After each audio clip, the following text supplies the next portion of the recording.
bud. Hey, you got the girl. What's with all the clothing? Why don't you the hair's more comfortable? And that would be the most awesomest thing to ever happen in the history of ever. Can somebody get me a sock?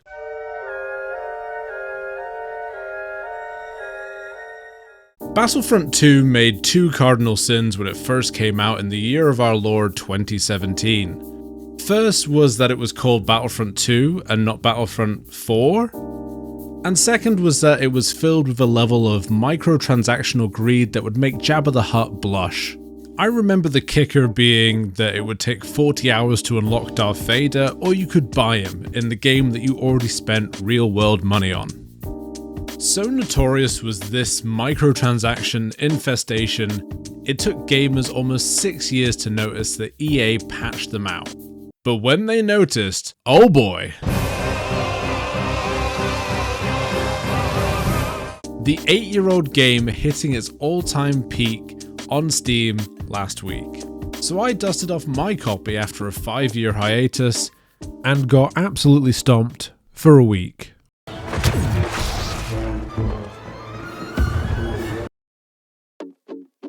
The scope of this game is just insane. It encompasses all elements that make a Star War. Here's some money, go see a Star War. Zipping around Star Destroyers and satisfying space battles, causing controversy on Naboo, Remember, no. Roger. to getting destroyed within 3.5 seconds of anyone showing up with a laser sword. The visuals feel like something straight out of either trilogy. Pixel perfect.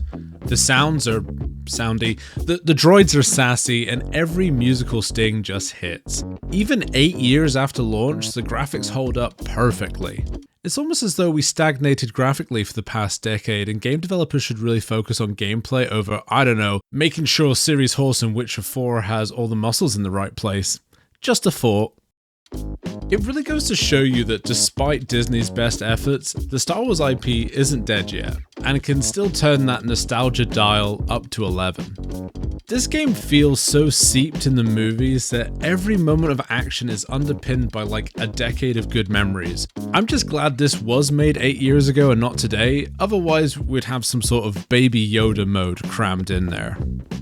Outside of the feels, there's so much game here, so much variety that you're guaranteed to find something that just hits. And for me, that was...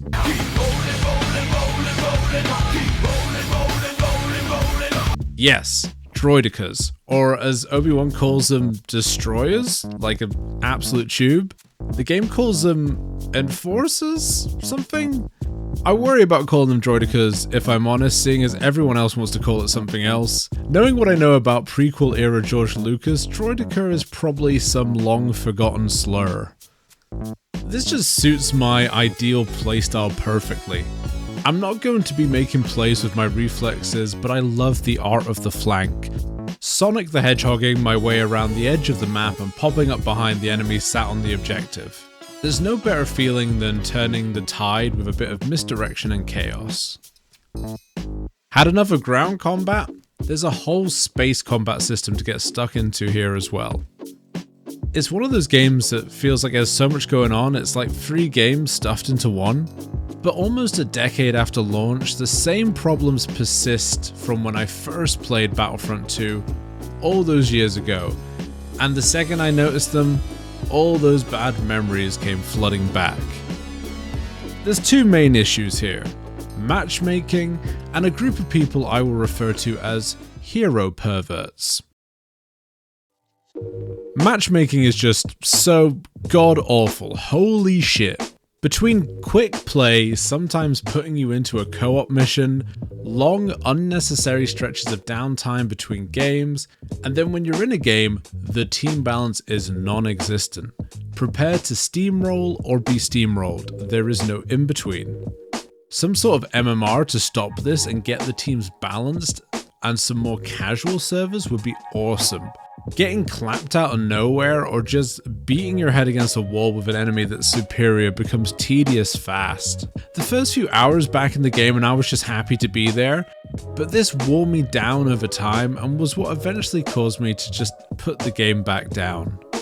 And I'm not the only one. Even people on the teams winning in lobbies I would see complaining about the balance. It just doesn't feel good going from tense, evenly matched gun battles to a guy who's been playing since day one, rolling in and dominating everyone. I'm a variety gamer. I want to dip in, I want to have fun. I don't want to be endlessly fed to the 1,000-hour Boba Fett main, please and thank you. And then there's the hero perverts. Get excited to play as vehicles and slightly more elite infantry at best, as in every lobby there is someone who just sits on the character select screen and spams the hero select. They will get their 4,000 points, they will die, and then you will never ever get to play as a hero. And those people will say, well, you can always go and play hero versus villains mode. But that's somehow even less fun, as...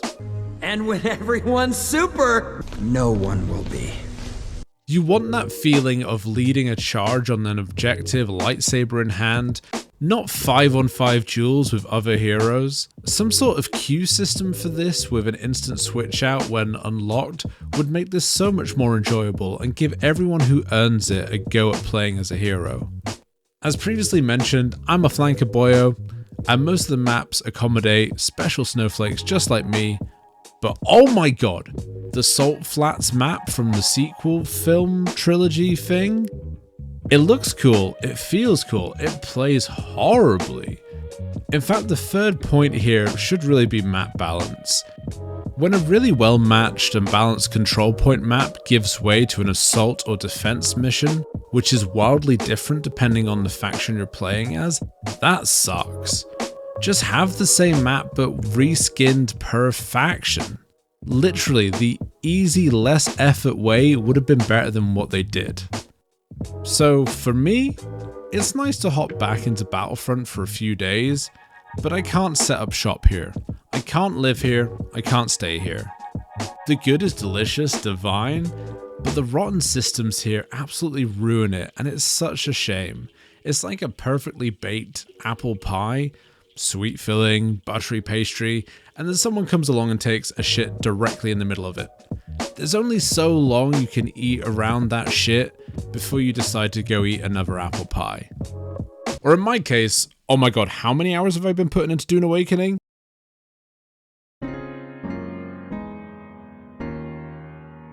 But what's your favourite class or character to play as in Star Wars Battlefront? Any of the games? Let me know down there in the place where people type words. Don't forget to click the anatomically correct hand with a thumb pointing upwards and share this with your least favourite childhood friend as a special bonding exercise. I'll be back soon with more video. I have a couple of games in my peripheral vision that I want to play and talk about, so stick around for those. And I'm still working on that other video I was talking about last time. I really need to get on with that. Anyway, have a wonderful enter time period here, dear internet person, and I'll see you next time. Roger, Roger. We have been joined by Darth Maul. What do you think your chances are? Here, take a load off.